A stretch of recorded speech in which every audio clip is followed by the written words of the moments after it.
اعوذ باللہ من الشیطان الرجیم، بسم اللہ الرحمن الرحیم۔ ناظرین، 1974 کی قومی اسمبلی میں جب جماعت احمدیہ کے خلاف نان مسلم کرنے کا فیصلہ کیا گیا،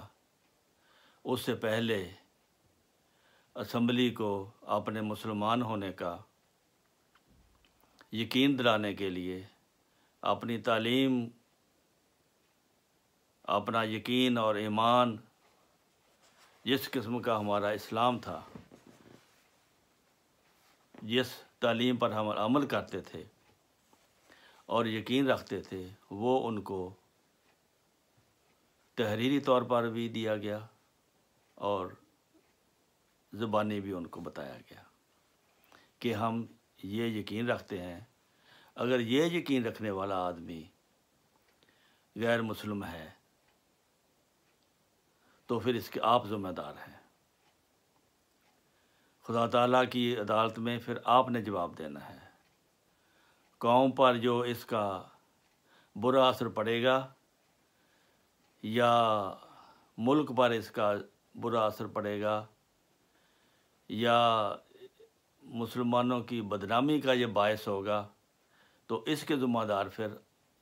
پوری قومی اسمبلی ہوگی، بمیں صدر پاکستان کے یا وزیر اعظم پاکستان کے، جو اس کا ذمہ دار ہے۔ تو حضرت مرزا غلام احمد قادیانی کی تحریر، حضرت رسول کریم صلی اللہ علیہ وسلم کے خاتم النبیین کے مقام کے بارے میں یہ ہے جو میں آپ کو ایک حصہ آپ کو پڑھ کر سناتا ہوں۔ اللہ جل شانہ نے حضرت صلی اللہ علیہ وسلم کو خاتم بنایا، صاحب خاتم بنایا، یعنی آپ کو اپنے فیضوں کا کمال، جو فیض اللہ تعالیٰ کی طرف سے انسان کو ملنا چاہیے تھا، اس کا کمال درجہ جو ہے وہ آپ کو عطا فرمایا۔ وہ کمال کا درجہ کسی اور نبی کو نہیں دیا گیا، اسی وجہ سے آپ کا نام خاتم النبیین ٹھہرا، یعنی آپ کی پیروی کمالات نبوت بخشتی ہے اور آپ کی توجہ روحانی نبی تراش ہے، اور یہ قوت قدسیہ کسی اور نبی کو نہیں دی گئی۔ حضرت صلی اللہ علیہ وسلم کے خاتم النبیین ہونے کا ایک پہلو یہ بھی ہے کہ اللہ تعالیٰ نے محض اپنے فضل سے اس امت میں بڑی بڑی استعدادیں رکھ دی ہیں، یہاں تک کہ علماء و امتی کا انبیاء بنی اسرائیل بھی حدیث میں آیا ہے۔ اگرچہ محدثین کو اس پر اعتراض بھی ہے، مگر ہمارا نور قلب اس حدیث کو صحیح قرار دیتا ہے، ہم بلا چوں چراں اس کو تسلیم کرتے ہیں، اور بدریہ کشف بھی کسی نے اس حدیث کا انکار نہیں کیا، بلکہ اگر کی ہے تو تصدیق ہی کی ہے۔ تمام رسالتیں اور تمام نبوتیں اپنے آخری نقطہ پر آ کر ہمارے سید و مولا محمد مصطفیٰ صلی اللہ علیہ وسلم کے وجود تھا کمال کو پہنچ گئیں۔ بلا شبہ ہمارے نبی کریم صلی اللہ علیہ وسلم روحانیت قائم کرنے کے لحاظ سے آدم ثانی تھے، بلکہ حقیقی آدم وہی تھے جن کے ذریعے اور طفیل سے تمام انسانی فضائل کمال کو پہنچے اور تمام نیک قوتیں اپنے اپنے کام میں لگ گئیں، اور کوئی شاخ فطرت انسانی کی بے برگ و بار نہ رہی، اور ختم نبوت آپ پر نہ صرف زمانہ کے تاخر کے حساب سے بلکہ اس وجہ سے بھی کہ تمام کمالات نبوت آپ پر ختم ہو گئے، چونکہ آپ صفات الہیہ کے مظہر اتم تھے۔ صفات الہیہ کے مظہر اتم تھے، اس لیے آپ کی شریعت صفات جلالیہ و صفات جمالیہ دونوں کی حامل تھی، جلالی بھی کیفیت تھی اور جمالی بھی تھی۔ وجود باوجود حضرت صلی اللہ علیہ وآلہ وسلم کے ہر ایک نبی کے لیے محتمم اور مکمل ہے۔ اس ذات کے ذریعے سے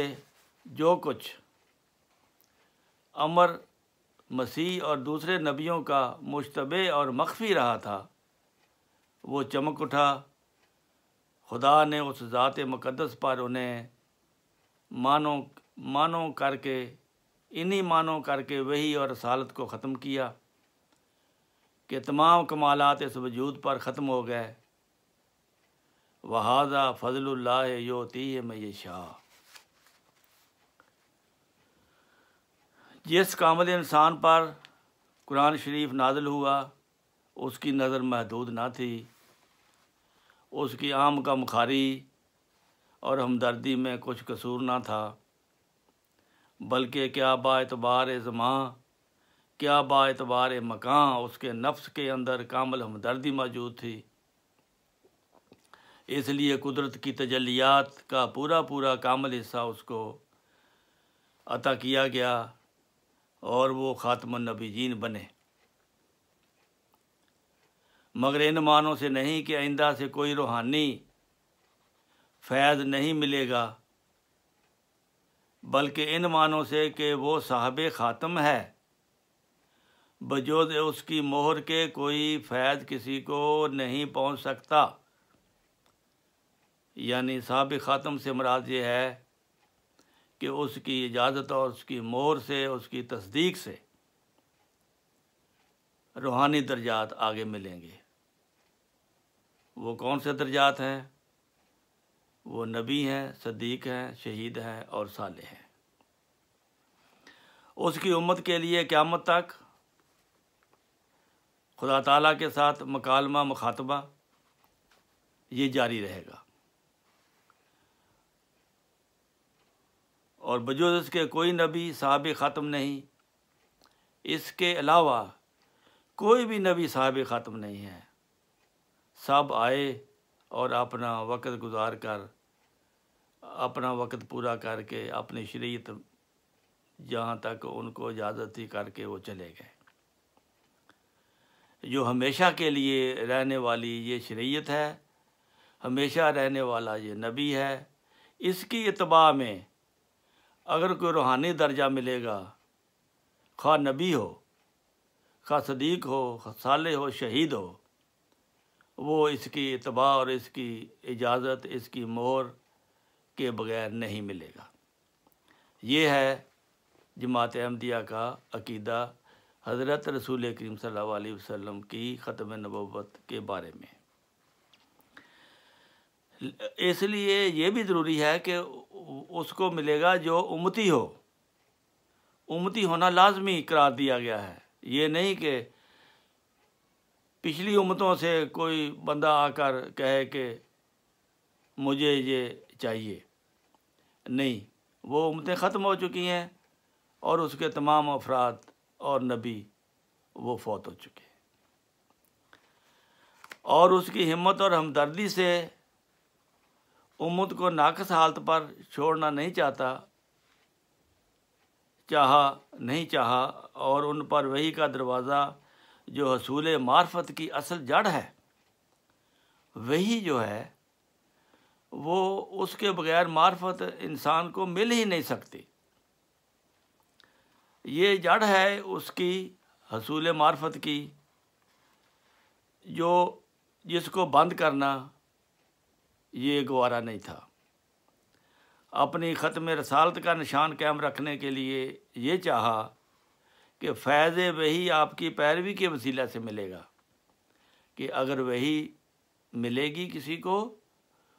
کسی امتی کو، وہ آپ کی پیروی کے نتیجے میں ملے گی، ورنہ نہیں۔ اور جو شخص امتی نہ ہو اس پر وحی کا دروازہ بند ہے۔ ہمارا یہ یقین ہے کہ اگر عیسیٰ علیہ السلام موسوی شریعت کے نبی مسلمان سمجھتے ہیں کہ وہ آئے گا، اس کو تو وحی نہیں ہو سکتی، کیونکہ وحی کے لیے تو اجازت یہی ہے کہ وہ امتی ہو، امت میں پیدا ہو، اور پھر آپ کی تابع داری کرے، اور پھر آپ کی اطاعت کرے، اور پھر اس کے لیے وہ مہر، اجازت نامہ وہ رسول کریم صلی اللہ علیہ وسلم دیں، پھر وحی کا دروازہ اس پر کھل سکتا ہے۔ سو خدا نے ان معنوں سے آپ کو خاتم الانبیاء ٹھہرایا۔ یہ مقصد ہے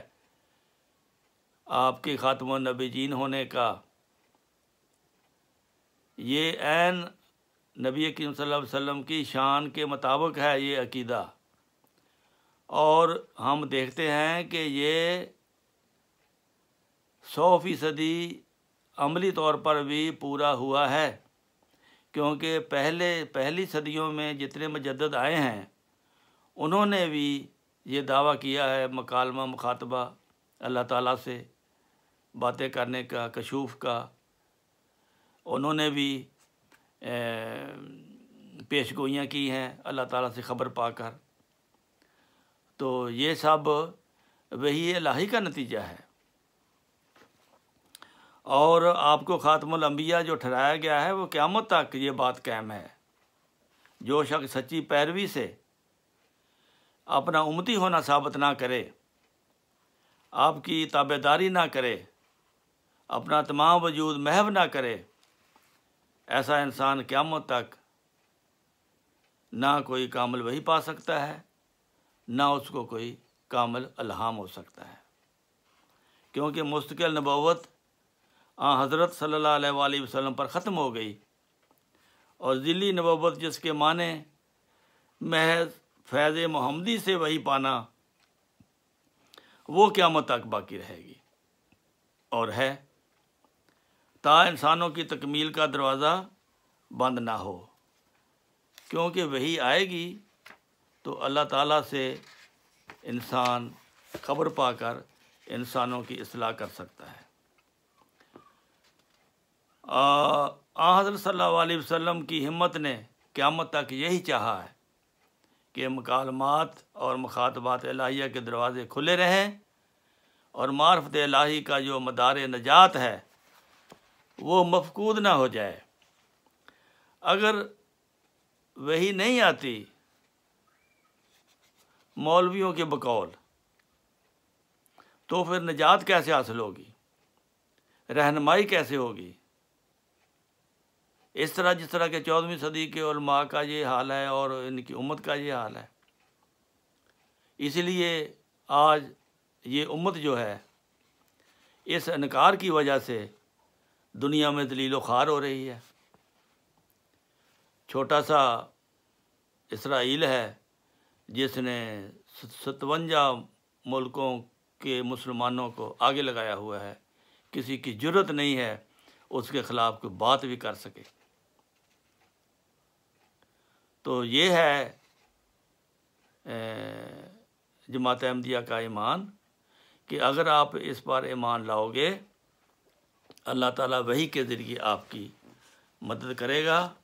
اور ایسے بندے بھیجے گا جس پر وحی و الہام ہو، اور آپ کی مسلمانوں کی رہنمائی کرے گا، اور پھر مسلمانوں کو یہ دنیا میں جس طرح پہلے مسلمان دنیا میں ایک عزت پا گئے اور برکت پا گئے، اسی طرح آخری زمانے میں بھی امت رسول صلی اللہ علیہ وسلم نے